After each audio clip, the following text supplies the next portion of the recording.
aos seus discípulos. Então, queridos, o primeiro fundamento, o primeiro alicerce para nós vencer a tempestade através da nossa fé é aceitando, amados, a vontade de Deus para a nossa vida. Quando nós aceitamos a vontade de Deus, nós conseguimos estar tranquilos, porque Deus é fiel e poderoso. Então, aceitar a vontade de Deus é o primeiro fundamento. Disse Jesus, foi Jesus que mandou, eles entraram no barco, não questionaram, Jesus foi com eles, mesmo que já era tarde. Alguém podia dizer assim, mestre, mas essa hora, no final do dia, logo vem a noite, é escuro, tem dificuldade? Não, se Deus mandou, querido, não importa, não questiona Ele, não importa a tua idade, não importa que hora é do dia, que hora é da noite, o importante para nós vencer a tempestade através da nossa fé, parte primeiramente desse princípio, estar dentro da vontade de Deus.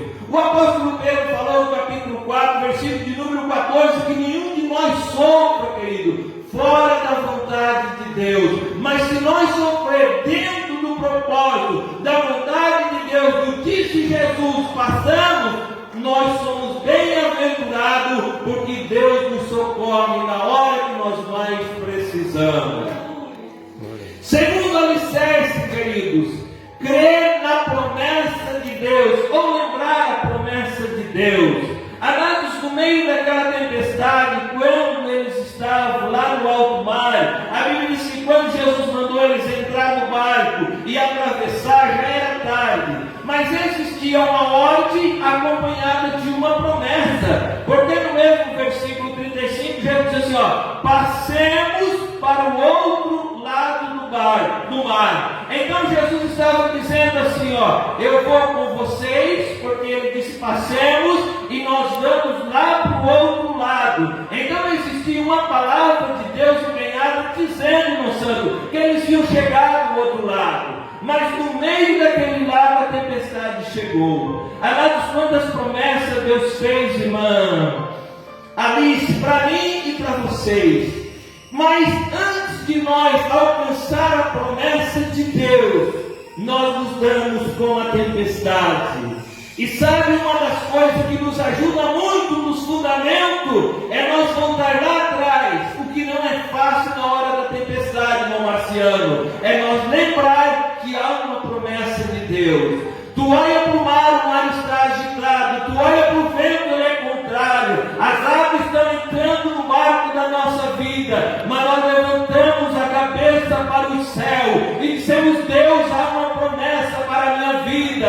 Não foi o homem, mas foi Jesus que prometeu que nós ia chegar do outro lado. E se Jesus prometeu, eu creio que eu vou chegar lá. Então, queridos, nessa noite, os ventos contrários sopram contra a minha e a tua vida. Se a tempestade se levantou, há uma promessa de Deus. Jesus está em silêncio, mas Ele está no barco, Ele está conosco. E na hora certa a tempestade vai cessar e nós vamos cantar o hino da vitória em nome de Jesus Cristo de Nazaré.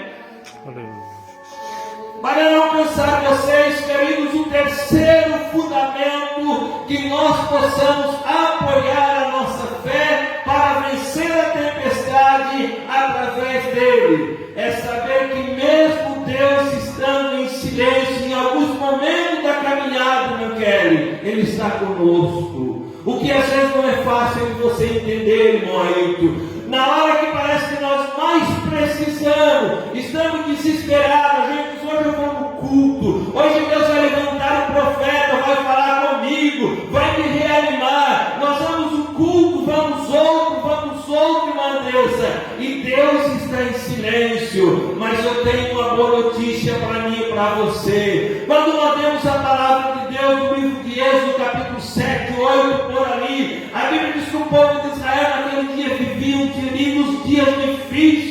Aquele rei naquele dia, Faraó tinha aumentado a carga deles de trabalho, exigindo que eles fizessem a mesma coisa, sem que alguém o ajudasse como ajudavam antes. Eles estavam sofrendo terrivelmente. Eu penso, Moaíto, que muitos dos nossos irmãos hebreus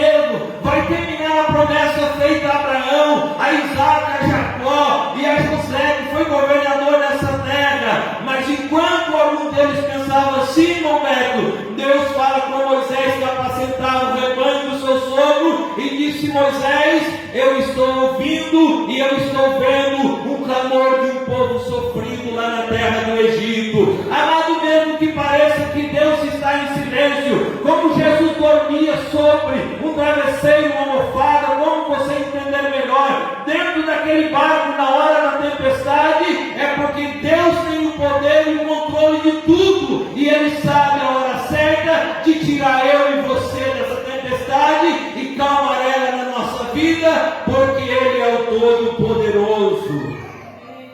Para nós ir finalizando, queridos, o quarto alicerce, o quarto fundamento que nós podemos apoiar a nossa fé para vencermos a tempestade é nós entender que em toda tempestade Deus tem um propósito, principalmente quando ela é causada pelo próprio Deus. Essa tempestade dos discípulos, querido, ela tinha um propósito.